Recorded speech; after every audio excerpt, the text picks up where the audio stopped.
안녕하세요, 구독자 여러분. 밝은문 연구소 밝음 선생님입니다. 여러분, 제가 드디어 유튜브 채널을 개설했습니다. 네, 앞으로 이 채널을 통해서 영유아기 아이들을 키우고 또 가르치고 마주하는 데 있어서 도움이 되는 이야기들을 여러분과 많이 나누어 보려고 해요. 네, 많은 기대해 주시기를 바라고요. 오늘은 첫 번째 영상으로 제가 무슨 이야기를 한번 해볼까 고민을 정말 많이 했거든요. 그런데 육아가 도대체 뭘까? 육아가 뭐길래 나를 이렇게 힘들게 할까? 육아를 할 때 뭘 좀 생각해 봐야 될까 하는 어떤 좀 큰 그림에 대한 이야기를 해보고 싶어서 준비를 좀 해봤습니다. 제가 생각했을 때 육아를 할 때 꼭 기억해야 할 세 가지 포인트에 대해서 오늘 한번 이야기를 나누어 보려고 해요. 육아할 때 꼭 알아두어야 할, 기억해 두어야 할 세 가지 포인트는 바로 첫 번째, 아이이고요. 두 번째, 나입니다. 그리고 마지막 세 번째는 아이와 나 사이의 거리. 이렇게 되거든요. 하나씩 한번 살펴보도록 할게요. 우선 첫 번째, 육아를 할 때 당연히 가장 잘 알아야 할 것은 아이에 대한 것이겠죠. 우리는 아이를 처음 키워보는 경험을 하게 됩니다. 아이를 낳고 나서 엄마가 되면서 또 아빠가 되면서 그렇게 되죠. 그러면 이 아이라는 대상은 우리가 사실 가장 처음 경험해보는 대상이기도 해요. 그렇기 때문에 아이가 어떤 특성을 가지고 있고 어떤 기질을 가지고 있고 뭐 이런 것들에 대해서 많이 공부를 하게 되죠. 그리고 그 아이의 개월수나 나이에 따라서 이때는 이렇게 행동하는 게 맞는지, 이때는 내가 어떤 걸 좀 이해해 줘야 되는지 이런 부분들에 대해서도 공부를 하기도 합니다. 그래서 발달이나 기질, 어떤 행동에 대한 해석 뭐 이런 것들을 많이 공부하고 배우게 돼요.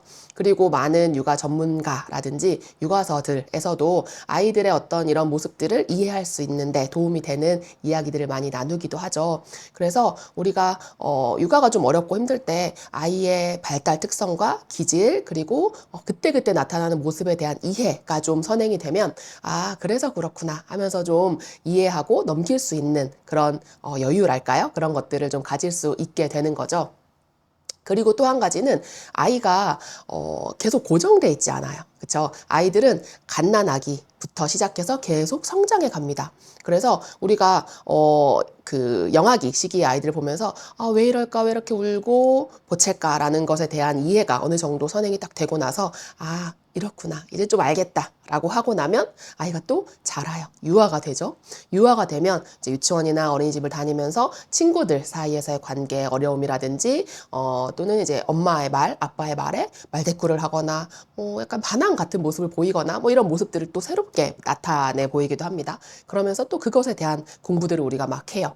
그렇게 하면서 어느 정도 알겠다 하면 또 초등학교, 그다음 사춘기 뭐 이렇게 계속 성장해 가는 모습을 보이게 되는 거죠. 그래서 아이가 어떤 성장 단계에 있는지에 따라서 거기에 맞는 어떤 아이에 관한 어떤 지식적인 부분 그리고 좀 이해할 수 있을 만한 그런 정보들을 가지는 게 첫 번째 육아를 하는 상황에서 필요한 부분입니다.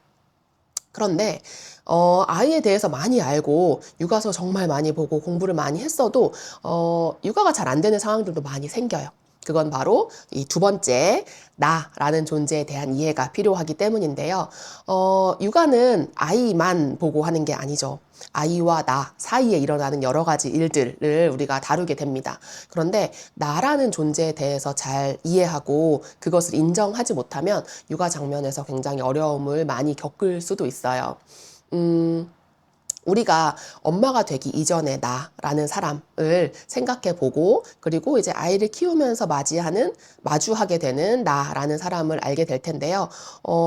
아이들을 키우면서 내가 이걸 했는데 저 사람이 저렇게 알려주는 것, 전문가가 이야기하는 대로 했는데 왜 잘 안 되지? 라고 했을 때 어떤 아이의 특성 때문일 수 있지만 나라는 양육자의 특성 때문인 경우도 굉장히 많아요. 뭐 예를 들면 저는 계획형이고 통제 성향이 좀 어느 정도 있는 스타일의 사람입니다. 그런데 육아는 계획할 수 없고 통제할 수 없는 상황들의 연속이잖아요. 끝없이 그런 일들이 일어나죠. 그렇다 보면 내가 생각했던 대로 아니면 책에서 이야기한 대로 왜 안 되지? 얘가 뭔가 문제가 있나? 라고 생각을 하게 되기가 쉬운데 그때 나를 함께 살펴볼 필요가 있다는 거죠. 저 방법이 나에게는 잘 맞지 않는 것이라서 그럴 수 있고 내가 그 방법을 제대로 소화하지 못해서일 수도 있고요. 그것이 아닌 다른 방향으로 조금 조절이 필요한 상황일 수도 있는 거죠.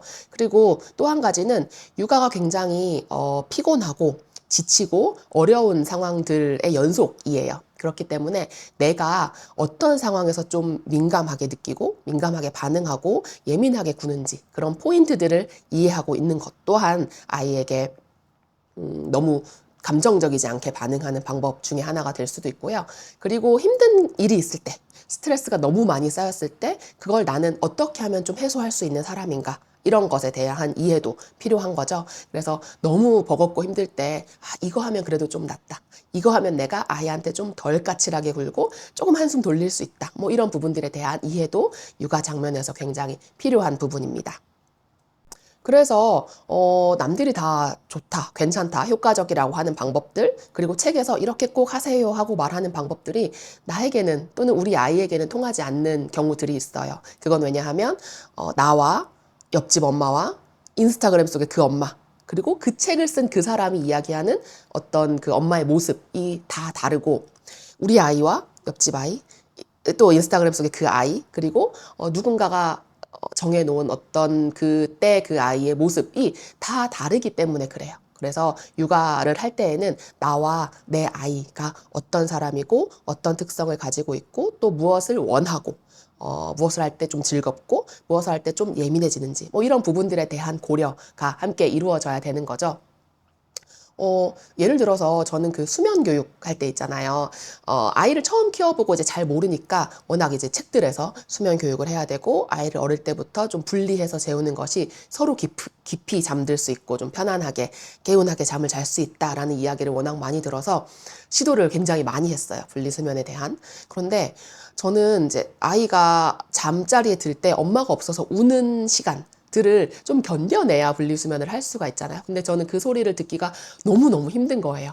너무 버겁고, 내가 뭘 위해서 저렇게까지 아이를 울려야 되나? 막 이런 생각에 자책이 오히려 더 크게 들어서, 이건 나에게 맞지 않는 방법이다. 나는 저걸 못 견디는 사람이다. 어떤 사람들은 그 시간을 좀 견디면 아이가 잠들 것을 알기 때문에 그걸 좀 참고 견딜 수 있는 힘을 지닌 엄마도 있어요. 그런데 저는 그렇지 못한 사람이었던 거죠. 그렇기 때문에, 안 되겠다. 그냥 좀 내가 잠을 많이 깨더라도 잠자리가 좀 불편하더라도 같이 자야겠다 하면서 그냥 분리수면이 아닌 함께 안고 수면을 택한 경우이기도 해요. 그런데 사실 그런 어떤 육아 장면에서의 방법을 선택하는 것들에 있어서는 사실 뭐 이걸 하면 맞고 이걸 하면 틀리다.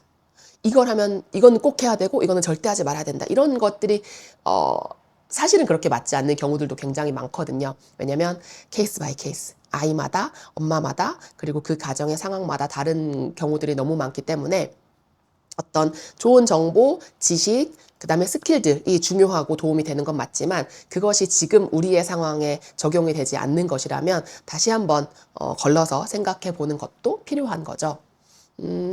이유식도 마찬가지인데요. 저는 그 자기주도 이유식 안 했거든요. 그때 굉장히 유행이었어요. 그런데 자기주도 이유식을 하면 사실 그 음식물들이 굉장히 많이 떨어지게 되잖아요.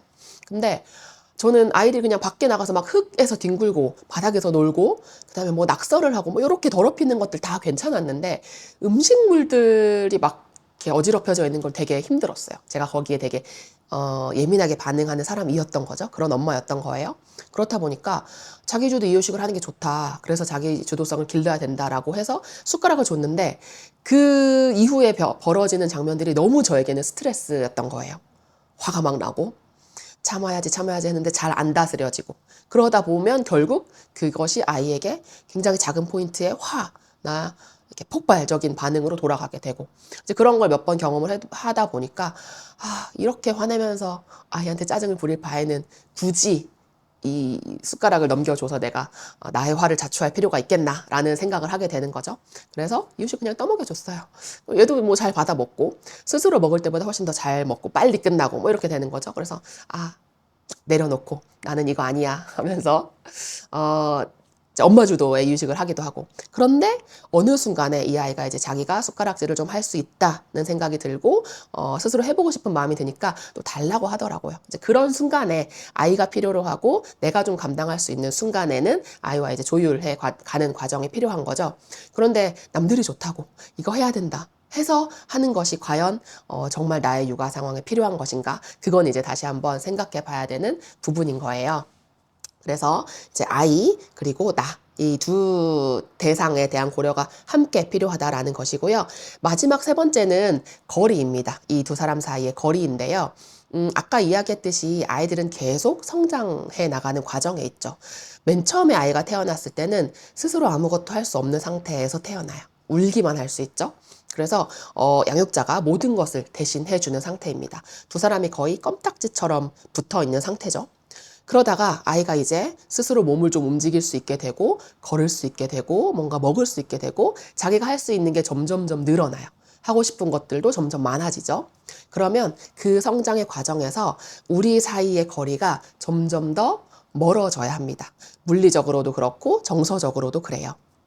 그런데 때로는 아이와 나 사이의 거리가 아이가 스스로 좀 해보고 경험해보고 그 속에서 실패도 해보고 다시 도전해보고 이런 과정들을 가져야 되는 그런 어느 정도의 거리를 두어야 되는데 양육자가 정서적으로 아이와 너무 가까이 있어서 아직 안 돼, 너는 이거 못해, 엄마가 해줄게 라든지 뭔가 좀 도전해볼 수 있는 기회를 주지 못하는 경우로 인한 어려움이 생기기도 하고요.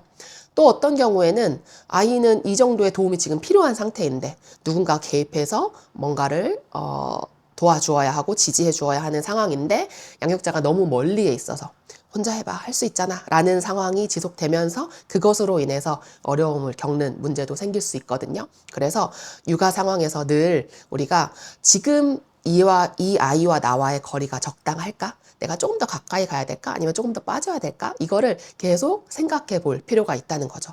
왜냐하면 아이가 계속 바뀌고 성장해 가고 있는 상대이기 때문에 그래요.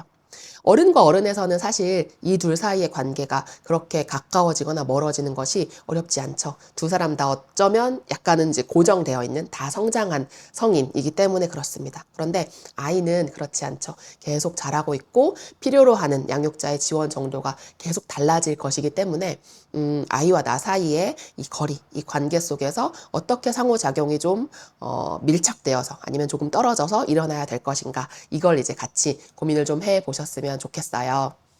그래서 제가 오늘 전하고자 하는 이야기, 육아를 하는 데 있어서 여러분이 어떤 정보, 어떤 경험, 그리고 어떤 기술들, 그리고 어떤 이야기를 듣든지 이 세 가지를 꼭 머릿속에 기억을 해주셨으면 좋겠다.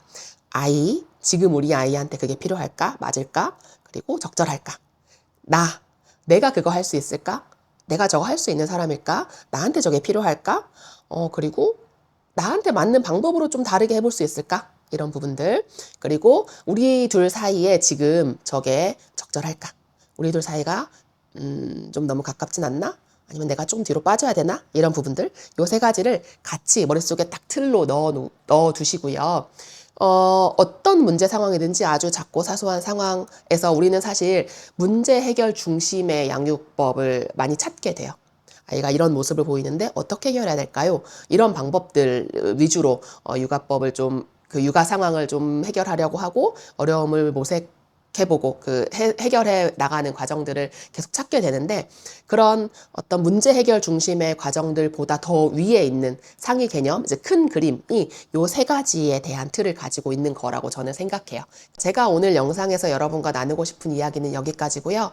앞으로 이 채널에서 다룰 영상들에서는 우리가 현실 육아를 하면서 좀 겪게 되는, 경험하게 되는 문제 상황들, 어려움들, 그런 것들을 다룰 수 있는 팁이나 기술들, 스킬들 이런 것에 대한 이야기도 함께 나눠 볼 거고요. 그리고 이제 육아하면서 아이들을 대하면서 생각해 봐야 될 여러 가지 문제들 그런 것도 같이 좀 나누어 보려고 해요.